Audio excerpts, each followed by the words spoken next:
নমস্কাৰ বন্ধুসকল আজি আমি আলোচনা কৰিম এইচএছ ফাইনেল 2026 ৰ বাবে এডুকেশ্যনৰ চেপ্টাৰ নম্বৰ 2 অগতানুগতিক শিক্ষা। আজি আমি এই চেপ্টাৰটোৰ মোস্ট ইম্পৰ্টেন্ট কুৱেশ্যনছবোৰ আলোচনা কৰিম যিবোৰ তোমালোকৰ এইচএছ ফাইনেল 2026 ৰ কাৰণে ভেৰি ইম্পৰ্টেন্ট। আৰু বন্ধুসকল তাৰ লগত আমি এই চেপ্টাৰটোৰ ভিতৰৰ পৰা যিমানবোৰ ইম্পৰ্টেন্ট প্ৰশ্ন আছে যিমানবোৰ ইম্পৰ্টেন্ট যিবোৰ তোমালোকে পঢ়িব লাগিব সেই সকলোবোৰ চিন দি দেখুৱাই যাম। আশা কৰোঁ তোমালোকেও তোমালোকৰ কিতাপত চিন দি ল'বা। আৰু বন্ধুসকল এই ভিডিঅ'টোত আমি যিমানবোৰ চিন দি দেখুৱাই যাম প্ৰতিটো কিন্তু তোমালোকৰ প্ৰিভিয়াছ ইয়াৰৰ এইচএছ ফাইনেলৰ প্ৰশ্নকাকত আৰু যোৱা বছৰ হৈ যোৱা বিভিন্ন ডিষ্ট্ৰিক্টৰ প্ৰি ফাইনেল এক্সামৰ কুৱেশ্যন পেপাৰৰ পৰা এনালাইজ কৰি বনোৱা হয়। তো আশা কৰোঁ তোমালোকে ভিডিঅ'টো সম্পূৰ্ণ চাবা। যদি এতিয়ালৈ চেনেলটো ছাবস্ক্ৰাইব কৰা নাই তেতিয়াহ'লে চেনেলটো ছাবস্ক্ৰাইব কৰি লোৱা আৰু লগতে বেল আইকনটো প্ৰেছ কৰি অল কৰি ৰাখিবা। 49 নম্বৰ পেজত আছে তোমালোকৰ চেপ্টাৰ নম্বৰ 2 অগতানুগতিক শিক্ষা। তো প্ৰথম যদি আমি চাবলৈ যাওঁ প্ৰথমে তোমালোকে চাব পাৰা অগতানুগতিক শিক্ষা। ইয়াৰ যদি আমি চাবলৈ যাব ইম্পৰ্টেন্ট ক'বলৈ যাওঁ তেনেহ'লে অগতানুগতিক শিক্ষাৰ অৰ্থ। বন্ধুসকল বহু বছৰত এই প্ৰশ্নটো আহিছে, হয়তো তোমালোকৰ 2 নম্বৰৰ কাৰণে আহিব নাইবা তোমালোকৰ দীঘলীয়া প্ৰশ্নত তোমালোকৰ এনেকৈ আহিব অগতানুগতিক শিক্ষাৰ অৰ্থ লিখা, তাৰপিছত যিকোনো এটা প্ৰশ্ন তোমালোকক লগাই দিব। তো তাৰ কাৰণে তোমালোকে এইটো চিন দি ল'বা, এইখিনি বহুত ইম্পৰ্টেন্ট। তো অগতানুগতিক শিক্ষাৰ অৰ্থ কি তোমালোকে গোটেইখিনি পঢ়িব লাগিব। তাৰপিছত যদি আমি নেক্সট পেজলৈ যাওঁ, পেজ নম্বৰ 52, ইয়াতে তোমালোকে প্ৰথমতে চাব পাৰা আনুষ্ঠানিক শিক্ষা আৰু অগতানুগতিক শিক্ষা। ইয়াতে তোমালোকৰ গোটেইখিনি আনুষ্ঠানিক শিক্ষা আৰু অগতানুগতিক শিক্ষাৰ পাৰ্থক্যখিনি দিয়া আছে। তো তোমালোকে কিন্তু এইটো মিছ নকৰিবা, কাৰণ এইটো তোমালোকৰ কাৰণে ভেৰি ইম্পৰ্টেণ্ট। কাৰণ প্ৰতিটো বছৰত কিন্তু তোমালোকৰ আনুষ্ঠানিক শিক্ষা আৰু অগতানুগতিক শিক্ষা এই দুটাৰ ওপৰত প্ৰশ্ন আহিব আৰু বেছিভাগে 5 নম্বৰৰ কাৰণে কিন্তু ইয়াৰ এই দুটাৰ ডিফাৰেন্স মানে পাৰ্থক্য লিখিব আহে। তো ধুনীয়াকৈ দিয়া আছে 5টা পাৰ্থক্য তোমালোকে চাব পাৰা। এই 5টা পাৰ্থক্য চালে তোমালোকৰ 5 নম্বৰৰ কাৰণে কিন্তু হৈ যাব। আৰু এই চেপ্টাৰটোৰ পৰা আনুষ্ঠানিক আৰু অগতানুগতিক শিক্ষাৰ ৰিলেটেড প্ৰশ্ন আহিবই। ওকে, তাৰপিছত যদি আমি তলফালে চাবলৈ যাওঁ তোমালোকে চোৱা অগতানুগতিক শিক্ষাৰ লক্ষ্য। বন্ধুসকল আৰু এটা ইম্পৰ্টেন্ট হ'ল অগতানুগতিক শিক্ষাৰ লক্ষ্য। তোমালোকে যদি আগৰ বছৰ প্ৰশ্নকাকতো চোৱা তাতো দেখা পাবা অগতানুগতিক শিক্ষাৰ লক্ষ্যসমূহ কি লিখা এনেকে তোমালোকৰ 5 নম্বৰৰ কাৰণে কিন্তু প্ৰশ্ন অহা দেখা যায়। তো কি লক্ষ্য আছে মই ধুনীয়াকৈ চিন দি দিছোঁ, তোমালোকে চাব পাৰা। টোটেল তোমালোকৰ 6টা আছে, 6টাৰ তোমালোকে যিকোনো 5টা তোমালোকে চাই থৈ দিবা, কাৰণ যিকোনো 5টা লিখিলে হৈ যাব। হয়তো তোমালোকৰ 2 নম্বৰ বা 3 নম্বৰত আহিলে তোমালোকে 2টা বা 3টা পইণ্ট লিখিব লাগিব। যদি দীঘলীয়া প্ৰশ্নত আহিলে তোমালোকৰ 5টা লিখিব লাগিব। ওকে, তাৰ তলতে তোমালোকে চাব পাৰা অগতানুগতিক শিক্ষাৰ বৈশিষ্ট্য। কিন্তু এইখিনিৰ পৰা মোস্ট ইম্পৰ্টেন্ট হ'ল তোমালোকৰ 53 নম্বৰ পেজৰ মনত ৰাখিবলগীয়া। তোমালোকে চাব পাৰা ইয়াতে লিখা আছে অগতানুগতিক শিক্ষাৰ বৈশিষ্ট্যসমূহ হ'ল ধুনীয়াকৈ দিয়া আছে। তো এই গোটেইকেইটা তোমালোকৰ নাম জানিব লাগিব, কাৰণ তোমালোকৰ 3 নম্বৰীয়া বা দীঘলীয়া প্ৰশ্নটো যদি আহে অগতানুগতিক শিক্ষাৰ বৈশিষ্ট্যসমূহ লিখা তেতিয়াহ'লে তোমালোকে এইকেইটা লিখিব লাগিব। তো এইকেইটা তোমালোকে চিন দি লোৱা, ভেৰি ইম্পৰ্টেণ্ট তোমালোকৰ কাৰণে। তাৰপিছত তাৰ তলতে আছে চোৱা তোমালোকে অগতানুগতিক শিক্ষাৰ গুৰুত্ব। ইয়াৰ ওপৰতো তোমালোকৰ প্ৰশ্ন অহা দেখা যায়। তোমালোকৰ দীঘলীয়া প্ৰশ্ন অগতানুগতিক শিক্ষাৰ গুৰুত্বসমূহ লিখা তোমাৰ নিজৰ ধাৰণা অনুসৰি এনেকৈ প্ৰশ্নটো আহে। কিন্তু যিয়ে নহওক তো ইয়াতে ধুনীয়াকৈ চিন দিয়া আছে, গুৰুত্বসমূহ তলত দিয়া ধৰণে বৰ্ণনা কৰিব পাৰি। তো কি গুৰুত্ব আছে এই অগতানুগতিক শিক্ষাৰ গোটেইখিনি চিন দিয়া আছে। 1 2 3 বহুত কেইটা আছে, তোমালোকে যিকোনো 5টা তোমালোকে কিন্তু জানিবই লাগিব। ওকে, তো ইয়াতে বহুত কেইটা আছে কিন্তু তোমালোকে যিকোনো 5টা তোমালোকে কিন্তু মনত ৰাখিব লাগিব অগতানুগতিক শিক্ষাৰ গুৰুত্ববোৰ। ওকে, আমি যদি নেক্সট পেজলৈ যাওঁ, এতিয়া নেক্সট পেজত তোমালোকে চাব পাৰা 6 নম্বৰত আছে পেজ নম্বৰ 54 পত্ৰ বা ডাকযোগে শিক্ষা। বন্ধুসকল এই পত্ৰ বা ডাকযোগে শিক্ষাৰ ওপৰত কিন্তু তোমালোকৰ শৰ্ট কুৱেশ্যন বহুত অহা দেখা যায়। তো তাৰ কাৰণে তোমালোকে এই পত্ৰ বা ডাকযোগে শিক্ষা গোটেইখিনি ভাল ধৰণে পঢ়িবা। অলৰেডি বহুত ষ্টুডেণ্টে পঢ়িছে, কিন্তু ইম্পৰ্টেণ্ট ক'বলৈ গ'লে তোমালোকৰ নেক্সট পেজত আছে পেজ নম্বৰ 55। ইয়াতে তোমালোকে চাব পাৰা যোনটো ছেকেণ্ড পেৰাগ্ৰাফ আছে, পত্ৰযোগে শিক্ষা ধাৰণাটো প্ৰথম আইজাক পিটমেনে 1840 চনত চৰ্জেন কোৰ্চৰ শিক্ষাৰ বাবে ব্যৱহাৰ কৰিছিল। তো পোনপ্ৰথমে কোনে ব্যৱহাৰ কৰিছিল, কিমান চনত, গোটেইখিনি চিন দি আছে। তোমালোকৰ কিতাপত এইখিনি চিন দি ল'বা, কাৰণ ভেৰি ইম্পৰ্টেণ্ট। তাৰ তলতে তোমালোকে চোৱা ডাকযোগে ভাষা শিক্ষাৰ বাবে চাৰ্লছ থৌচেন নামৰ এজন ফৰাচী লোকে জাৰ্মানীত 1856 চনত প্ৰথম স্কুল স্থাপন কৰিছিল। প্ৰথম স্কুলখন স্থাপন কৰিছিল তো এইটোও ভেৰি ইম্পৰ্টেণ্ট তোমালোকে চিন দি ল'বা তাৰ পিছত তলতে চাব পাৰা ভাৰতবৰ্ষত ডাকযোগে শিক্ষা ব্যৱস্থা আৰম্ভ হয় 1962 চনত ভেৰি ইম্পৰ্টেণ্ট এই প্ৰশ্নটো কিন্তু তোমালোকৰ যদিহে 1 নম্বৰৰ কাৰণে তোমালোকৰ প্ৰশ্ন অহা দেখা যায় তেতিয়া কিন্তু এই প্ৰশ্নটো আটাইতকৈ ইম্পৰ্টেণ্ট তো তোমালোকে চনটো পাহৰি নাযাবা মনত ৰাখিবা ভাৰতবৰ্ষত ডাকযোগে শিক্ষা ব্যৱস্থা আৰম্ভ হয় 1962 চনত 1962 চনত তাৰ পিছৰখিনি তোমালোকে চোৱা চিন দি ল'বা তোমালোকে প্ৰথম দিল্লী বিশ্ববিদ্যালয়ে ডাকযোগে শিক্ষা আৰু অবিৰত শিক্ষাৰ বাবে সঞ্চালকালয় খুলি এনে পাঠ্যক্ৰম আৰম্ভ কৰে তো এইটো বহুত ইম্পৰ্টেণ্ট আৰু তোমালোকৰ আগৰ বছৰ বহুবাৰ অহা দেখা গৈছে যে প্ৰথম কোনখন বিশ্ববিদ্যালয়ে ডাকযোগে শিক্ষা আৰম্ভ কৰিছিল তেতিয়া তোমালোকে লিখিব লাগিব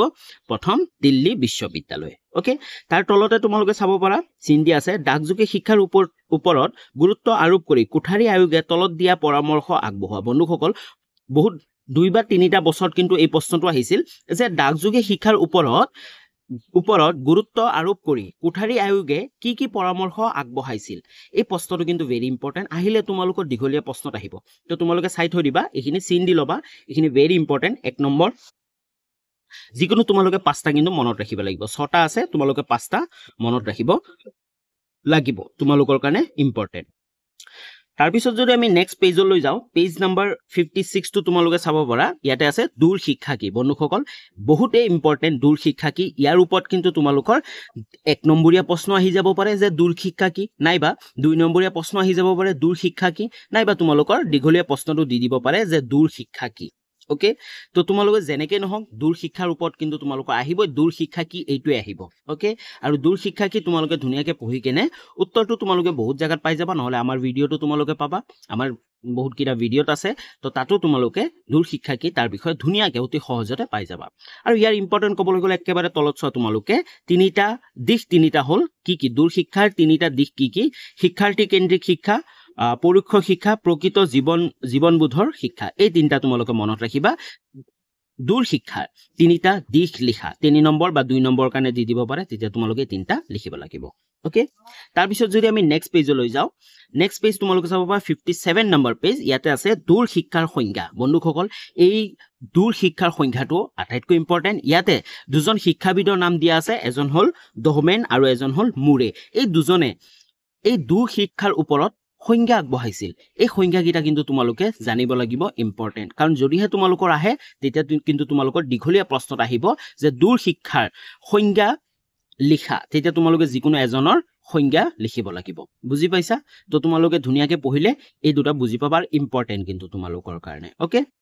এতিয়া যদি আমি এই পেজৰে নেক্সট 3 নম্বৰ তোমালোকে চাবা দূৰ শিক্ষাৰ তাৎপৰ্য দিশসমূহ ইয়াৰ ভিতৰত যদি ইম্পৰ্টেণ্ট কবলৈ যাও তোমালোকে চাবা দূৰ শিক্ষাৰ অৰ্থবহ ৰেহৰূপৰ কথা কবলৈ যাওতে আমি কি গান নামটো মনত ৰাখিবা এই ব্যক্তিজনৰ কি গানৰ নাম চিন্তাবিদকাৰীৰ সৰি স্পেলিংটো ভুল হৈ আছে এতে চিন্তাবিদকাৰীৰ নাম উল্লেখ কৰিব লাগিব তো এই কি গানৰ নামটো মনত ৰাখিবা তাৰ পিছত বিভিন্ন চন দিয়া আছে কি গানে 1976 চনত এডেলেইড দূৰৱৰ্তী শিক্ষা মুক্ত বিশ্ববিদ্যালয় সাধাৰণ অধ্যায় বিদ্যালয়ৰ মুৰব্বী আছিল তো কোন মুৰব্বী আছিল কিমান চনত আছিল এইটা মনত ৰাখিবা তাৰ পিছত তলত চোৱা কি গানে 1984 চনত কনচৰ্জিও দূৰ শিক্ষণ বিশ্ববিদ্যালয় প্ৰথম সঞ্চালক প্ৰধান নিযুক্তি দিয়া হৈছিল তাৰ পিছত তাৰ তলতে আছে চোৱা কি গানে 1980 চনত 1980 চনলৈ আন্তঃৰাষ্ট্ৰীয় দূৰ তাৰ নেক্সট পেজত আছে আন্তঃৰাষ্ট্ৰীয় দূৰ শিক্ষা পৰিষদৰ গৱেষণা সমিতিৰ অধ্যক্ষ আছিল তো এই প্ৰশ্নটো ভেৰি ইম্পৰ্টেণ্ট আগৰ বছৰটো আহিছিল যে কিমান চনত কি গানে আন্তঃৰাষ্ট্ৰীয় দূৰ শিক্ষাৰ কমিটিৰ তেওঁ কি আছিল অধ্যক্ষ আছিল সমিতিৰ অধ্যক্ষ আছিল ওকে তাৰ তলতে তোমালোকে চোৱা তেওঁৰ ধাৰণাবোৰ হল কি গানে আগবঢ়োৱা ধাৰণাবোৰ কি আছিল এনেকুৱা ধৰণৰ প্ৰশ্ন আহিছিল তো এইটো তোমালোকৰ কাৰণে ভেৰি ইম্পৰ্টেণ্ট তোমালোকে চাব পাৰা ভিআই লিখি থৈ দিছো তো এই 5-6টা তেওঁৰ ধাৰণা আছিল দূৰ শিক্ষাৰ লৈ কি গানৰ দূৰ শিক্ষাক লৈ 6টা ধাৰণা আছিল এই 6টা ধাৰণা তোমালোকে মনত ৰাখিব লাগিব আৰু তোমালোকে চিন দি লো জানে তোমালোকে ভাল ধৰণে পঢ়িব পাৰা ওকে তাৰ তলতে তোমালোকে চাব পাৰা দূৰ শিক্ষা ব্যৱস্থা বিভিন্ন ধৰণৰ উন্নত কাৰিকৰী আহিলা ব্যৱহাৰ কৰা হয় সেই সমূহ হল কি আহিলা ব্যৱহাৰ কৰা হৈছিল গুটেখিনি চিন দি আছে চোৱা যেনে ছপা সামগ্ৰী দূৰ সংযোগ আহিলা শ্ৰৱণ দৰ্শন আহিলা কম্পিউটাৰ আৰু সম্প্ৰসাৰণ ইত্যাদি তো এইখিনি তোমালোকৰ কাৰণে কিন্তু ভেৰি ইম্পৰ্টেণ্ট হয় তোমালোকৰ হয়তো তোমালোকৰ 2 নম্বৰীয়া প্ৰশ্নত এইখিনি প্ৰশ্নখিনি আহিব পাৰে নাইবা তোমালোকে 1 নম্বৰীয়া প্ৰশ্ন আহিব পাৰে যে দূৰ শিক্ষা ব্যৱস্থাত বিভিন্ন ধৰণৰ উন্নত কাৰিকৰী যিকোনো এটা আহিলা বা দুটা আহিলাৰ নাম লিখা তেতিয়া তোমাৰ 1 নম্বৰীয়া প্ৰশ্নত আহি যাব ওকে তো এখিনি ইম্পৰ্টেন্ট পেজ নাম্বাৰ আছিল 58 ওকে তাৰ পিছত যদি আমি নেক্সট পেজ নাম্বাৰ 59 ত যাও তোমালোকে চাব পাৰা ইয়াৰ ইম্পৰ্টেন্ট কবলৈ গলে তোমালোকে চাব পাৰা মুক্ত শিক্ষা ওপেন এডুকেশন তো ইয়াৰ প্ৰথম আছে মুক্ত শিক্ষাৰ লক্ষ্য প্ৰথমতে তোমালোকে জানিব লাগিব যে মুক্ত শিক্ষা কি ইয়াৰ আগতে পাই আহিলা মুক্ত শিক্ষাৰ লক্ষ্যসমূহ কি কি ইয়াৰ ওপৰতো কিন্তু দীঘলীয়া প্ৰশ্ন অহা দেখা যায় তো যিকোনো তোমালোকে পাঁচটা ইয়াৰ পে মনত ৰাখিবা লক্ষ্যসমূহ কি কি আছিল একেবাৰে সহজ তোমালোকে সেম টু সেম একেবাৰে ৰাট্টা মাৰি মুখস্থ কৰিব নালাগে তোমালোকে জাস্ট বুজি লবা আৰু বুজি লৈ কেনে তোমালোকৰ মতে বনাই লিখিব লাগিব ওকে তো পাঁচটা আছিল এই পাঁচটা তোমালোকে মনত ৰাখিবা ওকে আৰু তোমালোকে সকলোৱে চিন দি লোৱা নেক্সট পেজ নাম্বাৰ 60 ইয়াতে চাব পাৰা তোমালোকৰ প্ৰথমে আছে মুক্ত বিদ্যালয় তো ইয়াৰ পৰা কিন্তু বহুত ইম্পৰ্টেন্ট প্ৰশ্ন বহুত অহা দেখা যায় মুক্ত বিদ্যালয় তাৰ পিছত চোৱা ইয়াতে ইম্পৰ্টেন্ট আছে ইয়াক প্ৰতিষ্ঠা কৰা হৈছিল দিল্লীত 1983 চনত তো মুক্ত বিদ্যালয় কোত প্ৰথমে প্ৰতিষ্ঠা কৰা হৈছিল ভাৰতত তেতিয়া চনটো চাবা আৰু কোত প্ৰতিষ্ঠা কৰা হৈছিল দিল্লীত ওকে তাৰ পিছত নেক্সট ইয়াতে আছে 3 নম্বৰ চোৱা মুক্ত বিদ্যালয়ৰ প্ৰয়োজনীয়তা ইয়াৰ ওপৰত কিন্তু দীঘলীয়া প্ৰশ্ন অহা দেখা যায় যে মুক্ত বিদ্যালয়ৰ প্ৰয়োজনীয়তা আছে নে নাই তোমাৰ নিজৰ ভিত্তিত লিখা তো নিজে লিখিব লাগিব তাৰ কাৰণে তোমালোকে বুজি পাব লাগিব যে মুক্ত বিদ্যালয় আসলতে কি হয় ইয়াৰ উপকাৰিতা কি কি লক্ষ্যসমূহ কি কি হিখিনি জানিব লাগিব ওকে তাৰ পিছত যদি আমি নেক্সট পেজ 61 নম্বৰ পেজত চাও ইয়াতে তোমালোকে চোৱা ইয়াতে 4 নম্বৰত আছে মুক্ত বিশ্ববিদ্যালয় যেনেকে মুক্ত বিদ্যালয় যিমানখিনি প্ৰয়োজনীয়তা আছে তাৰ লগতে কিন্তু মুক্ত বিশ্ববিদ্যালয়ৰ কিমানখিনি ইম্পৰ্টেন্ট আছে তো মুক্ত বিশ্ববিদ্যালয়ৰ ওপৰতো বহুতো প্ৰশ্ন অহা দেখা যায় ওকে তাৰ ইম্পৰ্টেন্ট কবলৈ গলে এখিনি তোমালোকে চিন দি লোৱা কাৰণ মুক্ত বিদ্যালয়ৰ ওপৰত তোমালোকৰ প্ৰশ্ন আহিব কিন্তু তাৰ লগতে তোমালোকে আৰু এটা ইম্পৰ্টেন্ট বস্তু জানিব লাগিব সেইটো হৈছে KKHSOU ইয়াৰ ফুল ফৰ্মটো তোমালোকে যদি আগৰ বছৰ প্ৰশ্নবোৰ চোৱা তাতো তোমালোকে দেখা পাবা KKHSOU ৰ ফুল ফৰ্মটো লিখিব দিয়া কিন্তু তো ইয়াৰ উত্তৰটো হৈছে চোৱা ফুল ফৰ্মটো কি কৃষ্ণকান্ত হেনৰিক ষ্টেট ওপেন ইউনিভাৰ্সিটি তো তোমালোকে ধুনিয়াকে স্ক্ৰিনশ্বট লৈ ল'ব পাৰা নাইবা তোমালোকে যিসকলে জানা নজনা সকলে তোমালোকে লিখি ল'ব পাৰা ওকে তাৰ পিছত আমি নেক্সট পেজলৈ আগবাঢ়ো নেক্সট 62 নম্বৰ পেজত তোমালোকে চাব পাৰা ইয়াতে এটা ইম্পৰ্টেন্ট খিনি আছে মই চিন দি থৈ দিছো আন্ডাৰলাইন কৰি ভাৰতবৰ্ষত বিশ্ববিদ্যালয় প্ৰথমে স্থাপন কৰা হয় 1882 চনত অন্ধ্ৰ প্ৰদেশৰ হায়দৰাবাদত এই প্ৰশ্নটো কিন্তু আটাইতকৈ ইম্পৰ্টেন্ট আৰু তোমালোকৰ 1 নম্বৰ কাৰণে কনফাৰ্ম তোমালোকে ধৰি লোৱা যে ভাৰতবৰ্ষ বিশ্ববিদ্যালয় প্ৰথমে স্থাপন কৰা হয় 1882 চনত অন্ধ্ৰ প্ৰদেশৰ হায়দৰাবাদত এই বিশ্ববিদ্যালয়খনৰ নাম ৰখা হৈছিল অন্ধ্ৰ প্ৰদেশ মুক্ত বিশ্ববিদ্যালয় মনত ৰাখিবা বিশ্ববিদ্যালয়খনৰ নাম কি আছিল অন্ধ্ৰ প্ৰদেশ মুক্ত বিশ্ববিদ্যালয় ওকে তাৰ তলতে আছে তোমালোকে 6 নম্বৰত আছে মুক্ত বিশ্ববিদ্যালয় স্থাপনৰ উদ্দেশ্য এই যে মুক্ত বিশ্ববিদ্যালয় স্থাপন কৰা হৈছিল ইয়াৰ উদ্দেশ্যসমূহ কি কি আছিল ইয়াৰ ওপৰত কিন্তু ইম্পৰ্টেন্ট তোমালোকৰ প্ৰশ্ন আহিব তো তোমালোকে চাব পাৰা তোমালোকে যিকোনো 5টা পইণ্ট তোমালোকে মনত ৰাখিব লাগিব তাৰ তলতে আছে 7 নম্বৰ মুক্ত বিশ্ববিদ্যালয়ৰ বৈশিষ্ট্যসমূহ ইয়াৰ ওপৰতো তোমালোকৰ দীঘলীয়া প্ৰশ্ন আহিব আৰু অহা দেখা যায় তো তোমালোকে যিকোনো 5টা পইণ্ট তোমালোকে ইয়াত ধুনিয়াকে লিখা আছে তো 5টা পইণ্ট তোমালোকে চিন দি লোৱা আৰু তোমালোকে বেছিকে পঢ়িব লাগিব ওকে তাৰ পিছত নেক্সট 8 নম্বৰত তোমালোকে চাব পাৰা মুক্ত শিক্ষাৰ সুবিধাসমূহ তো এইটো তোমালোকৰ কাৰণে ইম্পৰ্টেন্ট মুক্ত শিক্ষাৰ সুবিধাসমূহ ইয়াৰ ওপৰত প্ৰশ্ন যদিও অহা নাই কিন্তু তোমালোকে ভাল ধৰণে চাবা সেইকাৰণে মই জাস্ট এইটোৱে চিন দি থৈ দিছো তোমালোকে চাই যাবা হয়তো এই বছৰ তোমালোকৰ আহি যাব পাৰে নেক্সট পেজ 64 নম্বৰ পেজত চোৱা 9 নম্বৰত আছে মুক্ত শিক্ষাৰ দুৰ্বলতাসমূহ বন্ধুসকল ইয়াৰ আগৰ বছৰত কিন্তু ইয়াৰ ওপৰত প্ৰশ্ন আহিছিল যে মুক্ত শিক্ষাৰ দুৰ্বলতাসমূহ কি কি তুমি লিখা বা দীঘলীয়া প্ৰশ্ন আহিছিল তেতিয়া তোমালোকে কিন্তু এটো ভেৰি ইম্পৰ্টেন্ট তোমালোকে চাই লবা আৰু ইয়াৰ পইণ্ট ওয়াইজ দি দিয়া আছে গুটেখিনি তো যিকোনো তোমালোকে 5টা পইণ্ট কিন্তু যিকোনো 5টা পইণ্ট তোমালোকে চাই থবা তোমালোকৰ 3 নম্বৰীয়া বা দীঘলীয়া প্ৰশ্নৰ কাৰণে তোমালোকৰ কাৰণে হৈ যাব তাৰ পিছত মনত ৰাখিবলগীয়া চালিত যদি আমি চাবলৈ যাওঁ প্ৰথম 1 নম্বৰটো চোৱা দূৰ শিক্ষাৰ ধাৰণাটো সামৰি লোৱা প্ৰধান 3টা দিশ কি কি আছিল সেই 3টা দিশ ইয়াতে 1 নম্বৰটো তোমালোকৰ কাৰণে ইম্পৰ্টেন্ট আৰু তাৰ লগতে তোমালোকৰ 6 নম্বৰ ভাৰতবৰ্ষৰ প্ৰথম মুক্ত বিশ্ববিদ্যালয়খন আম্বেদকাৰ অন্ধ্ৰ প্ৰদেশ মুক্ত বিশ্ববিদ্যালয় এটো মনত ৰাখিবা আৰু 7 নম্বৰটো 19 85 চনত ভাৰতবৰ্ষৰ ৰাজধানী দিল্লীত ইন্দিৰা গান্ধী ৰাষ্ট্ৰীয় মুক্ত বিশ্ববিদ্যালয় নামেৰে এখন জাতীয় বিদ্যালয় গঢ়ি তোলা হৈছিল কেতিয়া কোন চনত ইন্দিৰা গান্ধী ৰাষ্ট্ৰীয় মুক্ত বিশ্ববিদ্যালয় গঠন কৰা হৈছিল চনটো তোমালোকে মনত ৰাখিবা ইয়াৰ পৰা কিন্তু চনটো তোমালোকৰ কাৰণে important next page 66 number page মানে শেষ হল চেপ্টাৰটো ইয়াৰ এতিয়া জাস্ট কোৱেশ্চন এনসাৰ বোৰ আছে তো প্ৰথম চোৱা শিক্ষাৰ্থী কাম 4 ইয়াৰ পৰা তোমালোকে কবলৈ গলে 1 নম্বৰ 2 নম্বৰ 3 নম্বৰ 5 6 7 গুটেকিটাই চাবা কিন্তু 1 2 3 5 6 7 এই 6টা প্ৰশ্ন কিন্তু আগৰ বছৰ ৰিপিট হৈছিল তো তাৰ কাৰণে এই 6টা প্ৰশ্ন ইম্পৰ্টেন্ট যিকোনো এটা তোমালোকৰ কিন্তু এইবাৰ তোমালোকৰ যিকোনো এটা হলো তোমালোকৰ ইয়াৰ পৰা আহিব তো তোমালোকৰ এই 6টা তোমালোকে বেছি ভালকে চাই থৈ দিবা ওকে তাৰ উপৰি মই তোমালোকক এটা এডভাইস দিব বিচাৰো যে তোমালোকে এই চেপ্টাৰৰ যি সাৰাংশ আছে মানে সামাৰি আছে এই সামাৰিটো কিন্তু তোমালোকে বেছিকে পঢ়িবা এবাৰ দুবাৰ হলো পঢ়ি লবা তিনিবাৰ মান পঢ়িবা কাৰণ ইয়াৰ ভিতৰত তোমালোকে গুটেখিনি ইম্পৰ্টেন্ট বস্তুখিনি পাই যাবা বেছিভাগ প্ৰশ্ন কিন্তু 1 নম্বৰীয়া ইয়াৰ পৰাই কটা হয় ওকে তো তাৰ কাৰণে মই তোমালোকক কলো যে তোমালোকে সকলোৱে সাৰাংশখিনি এবাৰ হলো তোমালোকে পঢ়ি যাবা ওকে তাৰ পিছত এতিয়া আমি প্ৰশ্নাৱলীলৈ আগবাঢ়ো প্ৰশ্নাৱলীৰ কথা ক'বলৈ গলে গুটেকিটা প্ৰশ্নই তোমালোকৰ কাৰণে ইম্পৰ্টেন্ট